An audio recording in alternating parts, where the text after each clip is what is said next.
ঈদের ছুটিতে রাজধানীর পরিচিত সব দর্শনীয় স্থানগুলোতে ভিড় করেন রাজধানীবাসী। চিড়িয়াখানা, হাতিরঝিল, জিয়া উদ্যান সহ দর্শনীয় স্থানগুলোতে ছিল চোখে পড়ার মতো ভিড়। আবার রাজধানীতে পর্যাপ্ত বিনোদন স্পট না থাকারও আক্ষেপও ছিল অনেকের। আর এইটা ওইটা না, কাপড় ধোয়ার একটাই সলিউশন, চাকা অল ইন ওয়ান। রাজধানীতে উৎসব মানেই হই হুল্লোড়। পরিবারের ছোট বড় সব সদস্য মিলে ভিড় করেন নগরীর পরিচিত জায়গাগুলোতে। ঈদের ছুটিতে মিরপুরের জাতীয় চিড়িয়াখানায় ছিল উপচে পড়া ভিড়। প্রাণী দেখার পাশাপাশি পরিবার পরিজন নিয়ে উপভোগ করেছেন চিড়িয়াখানার ছায়া শনিবীর নির্মল প্রকৃতি। এবারের ঈদের ছুটিতে অন্তত ৮ লাখ দর্শনার্থী ঘুরতে আসবেন চিড়িয়াখানায়, প্রত্যাশা কর্তৃপক্ষের।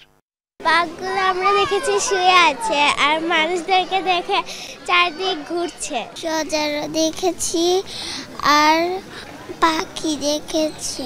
ঈদ পরবর্তী ৫-৬ দিনে প্রায় ৭-৮ লক্ষ লোক আমাদের চিড়িয়াখানা ভিজিট করবেন।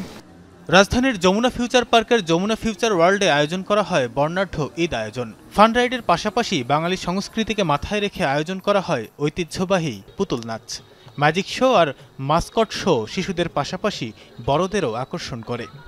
আমি এখানে অনেকগুলো রাইডসে উঠেছি আর অনেক মজা করেছি। আমার মা, আমার বাবা, আমার ভাই, আমি সবাই মজা করতে আসছি। রাজধানীর শিশু পার্কগুলোতেও ছিল চোখে পড়ার মতো ভিড়। বাবা মায়ের হাত ধরে শিশুরা উপভোগ করে পার্কের নানান ধরনের মজার রাইড।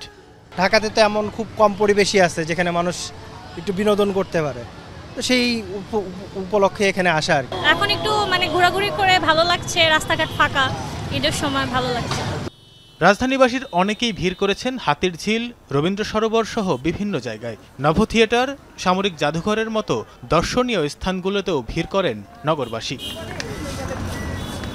ঈদের দ্বিতীয় দিন সন্ধ্যায় জিয়া উদ্যানে নামে উৎসবপ্রিয় মানুষের ঢল। নারী, পুরুষ, শিশু কিংবা বৃদ্ধ সবার পদচারণায় মুখর হয়ে ওঠে জিয়া উদ্যান ও তার আশপাশের এলাকা। ঢাকায় তো ঘোরার মতো ওইরকম প্লেস নাই আসলে। প্লেসগুলো যদি আর একটু বাড়ানো যেত, কোথাও খালি জায়গা পাওয়া যেত, বাচ্চাদের জন্য আরো অনেক ভালো হতো। অনেক বাচ্চারা আসছে, অনেক ফ্যামিলি নিয়ে আসছে। যদি রাইডের ব্যবস্থা থাকে তাহলে বাচ্চারা আরো আসবে। রাজধানীবাসীর জন্য উপভোগ্য ঈদ উদযাপনের পরিবেশ তৈরিতে উদ্যোগ নেয়ার দাবি সবার। তানভীর সিদ্দিক, টিপু, যমুনা নিউজ, ঢাকা।